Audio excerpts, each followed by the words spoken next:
Cien años de soledad. Este clásico de García Márquez cuenta la historia de los Buendía, familia fundadora del pueblo de Macondo. A través de un recorrido por varias generaciones, sus pasiones prohibidas, la convivencia con los fantasmas del pasado y una constante aparición de las demandas del destino, Cien años de soledad, se constituye como una novela inolvidable. El fundador de Macondo. José Arcadio Buendía era el patriarca juvenil del pequeño pueblo de Macondo y era el hombre más emprendedor de la aldea.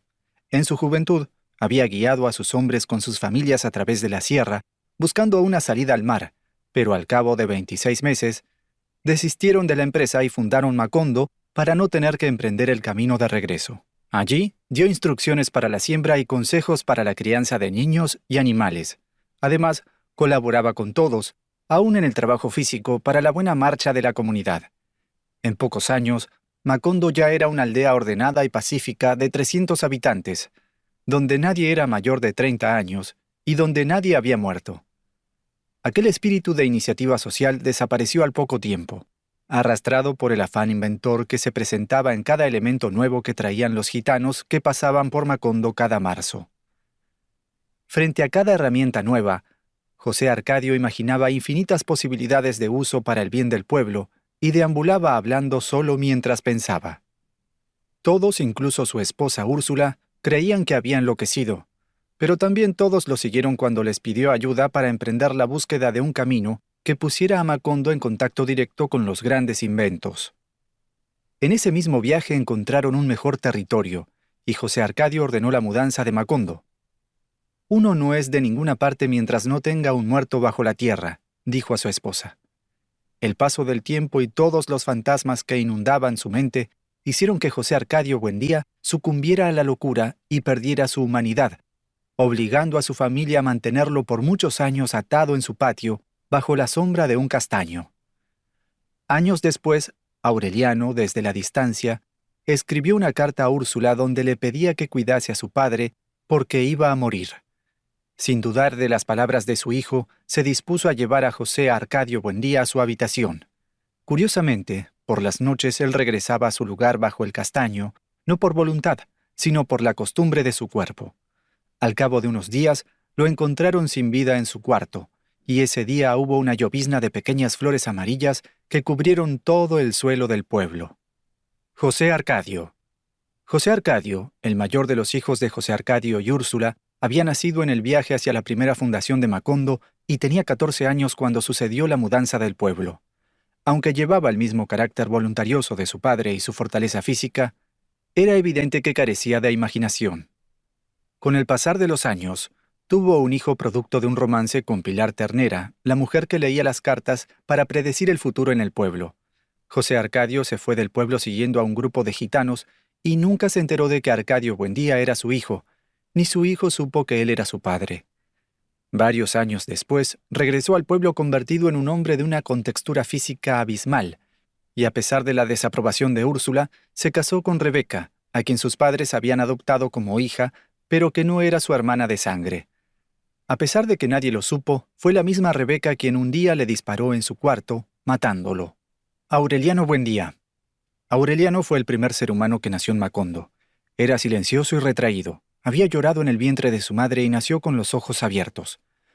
Úrsula siempre supo que su mirada intensa le permitía ver algunas cosas que otros no podrían ver jamás. Al estallar la guerra civil, Aureliano Buendía se sumó a la lucha contra el Partido Conservador y con el tiempo se convirtió en un mítico coronel. Promovió 32 levantamientos armados y los perdió todos. Tuvo 17 hijos varones de 17 mujeres distintas, que fueron exterminados uno tras otro en una sola noche. Todos sus hijos se llamaron Aureliano y llevaban el apellido de su madre. Escapó a 14 atentados, a 73 emboscadas y a un pelotón de fusilamiento. También sobrevivió a una carga de nuez vómica en un café que habría bastado para matar a un caballo. Llegó a ser comandante general de las fuerzas revolucionarias y el hombre más temido por el gobierno. Rechazó la pensión vitalicia que le ofrecieron después de la guerra y vivió hasta la vejez de los pescaditos de oro que fabricaba en su taller de Macondo.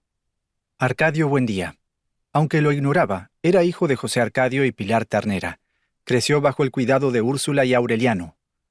Cuando Aureliano Buendía fue a la guerra, nombró a su sobrino Arcadio como jefe civil y militar del pueblo. El poder corrompió a Arcadio, y éste se volvió un dictador sanguinario. En complicidad con José Arcadio, decidieron apropiarse de manera ilegal de varias tierras, adjudicándose el derecho sobre ellas por ser descendientes del fundador del pueblo. Un día, un pelotón invadió Macondo para recuperar las tierras dominadas por Arcadio. A pesar de su resistencia, fue capturado y fusilado. Después de su muerte, Úrsula adoptó como a una hija a Santa Sofía de la Piedad, con quien Arcadio tuvo una hija y dos gemelos que no llegó a conocer. Por decisión de Úrsula, la niña fue llamada Remedios, y los niños José Arcadio II y Aureliano II. Aureliano II y José Arcadio II. Según Úrsula, fueron los únicos miembros de la familia que pudieron escapar al destino que para ella cargaban sus nombres. Fueron tan apegados y parecidos durante la infancia que ni su propia madre podía distinguirlos. Compartieron por 2 meses el amor de la misma mujer, Petra Cotes, quien en un principio los confundía por ser gemelos y pensaba que siempre se acostaba con el mismo hombre. La diferencia decisiva se reveló en plena guerra, cuando José Arcadio II le pidió al coronel Gerineldo Márquez que lo llevara a ver los fusilamientos. Aureliano II, en cambio, prefirió quedarse en casa e indagar sobre lo que se encontraba en el cuarto clausurado de la casa, e insistió tanto que Úrsula le dio las llaves. Aureliano II se encontró con una habitación llena de papeles y libros. Eran los manuscritos de Melquíades, el gitano. Se hundió en esos libros y se prometió a sí mismo revelar sus significados. Un mediodía se dio cuenta de que Melquíades estaba también en la habitación, pero solo él podía verlo. Desde entonces, durante varios años se vieron casi todas las tardes. Melquíades le hablaba del mundo y trataba de infundir su vieja sabiduría, pero se negó a traducir los manuscritos. Nadie debe conocer su sentido mientras no hayan cumplido 100 años, explicó. Aureliano II guardó para siempre el secreto de aquellos encuentros. José Arcadio II, después del día del fusilamiento, pasó a detestar las prácticas militares y la guerra. Se volvió muy cercano al padre Antonio Isabel, a quien ayudaba dando misa y tocando las campanas de la torre. Remedios, la bella. Remedios, hija de Arcadio y Santa Sofía de la Piedad, creció para convertirse en la mujer más hermosa del pueblo. Todos los hombres se volvían locos ante su presencia, pero ninguno podía cautivarla. Esto no se debía solo al hecho de que ella parecía no tener interés alguno en los hombres, sino que además, los pocos que se atrevieron a cortejarla sufrieron una terrible muerte. La suposición de que Remedios, la bella, poseía poderes de muerte estaba sustentada por 4 muertes. Un día, sorpresivamente, un halo de luz rodeó todo su cuerpo, mientras éste se volvía transparente y comenzaba a elevarse. Desde ese día, Remedios ascendió a los cielos para siempre, donde no podían alcanzarla ni los más altos pájaros de la memoria. Aureliano Triste. Un día, Aureliano Buendía recibió la visita de sus 17 hijos. Se quedaron 3 días en la casa de la familia por pedido de Úrsula, compartiendo comidas e historias. Antes de que se marcharan, Aureliano II les propuso que trabajaran con él, pero solo uno aceptó, Aureliano Triste. Aureliano Triste instaló en las afueras del pueblo la fábrica de hielo, tal como había soñado alguna vez José Arcadio Buendía en sus delirios de inventor. En otra visita de los hijos de Aureliano, otro hijo, Aureliano Centeno, decidió quedarse trabajando con Aureliano Triste. En poco tiempo la producción de hielo se incrementó de tal modo que rebasó el mercado local, y Aureliano Triste tuvo que pensar en la posibilidad de extender el negocio a otras poblaciones más lejanas. Fue entonces que decidieron que había que lograr que el ferrocarril llegara a Macondo, no solo para la modernización de su industria, sino para vincular la población con el resto del mundo. Aureliano II no tuvo problema en aportar el dinero necesario para llevar el ferrocarril.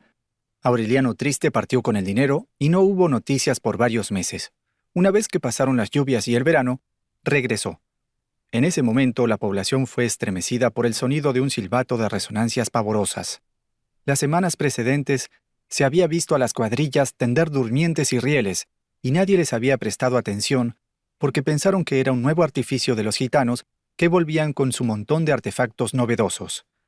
Todo el pueblo se asomó a ver de qué se trataba, y vieron a Aureliano Triste saludando con la mano desde la locomotora. Era la primera vez que llegaba el tren, adornado de flores. La gente estaba deslumbrada con las increíbles y múltiples invenciones que ahora llegaban a Macondo gracias al tren. También, Muchas veces se veían desilusionados porque aquellas cosas no siempre eran la gran novedad que parecían ser al principio. El tren trajo el interés de distintos comerciantes e inversores extranjeros sobre Macondo. El pueblo se llenó de luminosos almacenes y multiplicó su población notablemente, además del creciente número de visitantes forasteros que llegaban cada día. Un grupo de inversores se dedicó a plantar bananos en las tierras próximas a Macondo. Esto provocó una de las más terribles masacres de la región a causa de un enfrentamiento entre militares y los trabajadores de la compañía bananera que se encontraban en huelga. Los forasteros irrumpieron en el pueblo acabando con la paz y pronto empezaron a ocurrir múltiples hechos de violencia, entre ellos el asesinato de todos y cada uno de los hijos de Aureliano Buendía. Aureliano Babilonia, nieto de Aureliano II e hijo de Mauricio Babilonia y Meme Buendía. Al crecer se enamoró y tuvo una relación clandestina con quien creía que era su hermana, pero en realidad era su tía, Amaranta Úrsula, que se encontraba casada con otro hombre. Amaranta Úrsula quedó embarazada de Aureliano, pero falleció en el parto y dio a luz a un niño con cola de cerdo. Aureliano Babilonia dedicó su vida a tratar de descifrar los escritos de Melquíades, pero no logró comprenderlos del todo hasta que tuvo lugar un hecho trágico. Al volver de una noche de borrachera, para aliviar el dolor de la muerte de su amada, descubrió que su hijo, el último de los Buendía, había muerto devorado por las hormigas, tal como lo había predicho Melquíades. En ese momento, Aureliano descubrió que los manuscritos de Melquíades anunciaban el destino de toda su familia, mientras un viento feroz comenzaba a destruir Macondo. Aureliano entendió que en el preciso momento en que acabara de leer aquel manuscrito, la ciudad sería arrasada por el viento y él moriría, porque como dictaba el último verso, las estirpes condenadas a 100 años de soledad no tenían una segunda oportunidad sobre la tierra. Notas finales. Este clásico de la literatura latinoamericana utiliza con maestría el realismo mágico para retratar las pasiones y desventuras de una familia, así como para grabar en la memoria hechos clave de la historia de Colombia, como la masacre de las bananeras. Definitivamente es un libro que debemos leer al menos una vez en la vida. Comparte, activa la campanita y suscríbete para más contenido en nuestro canal. El resumen del día.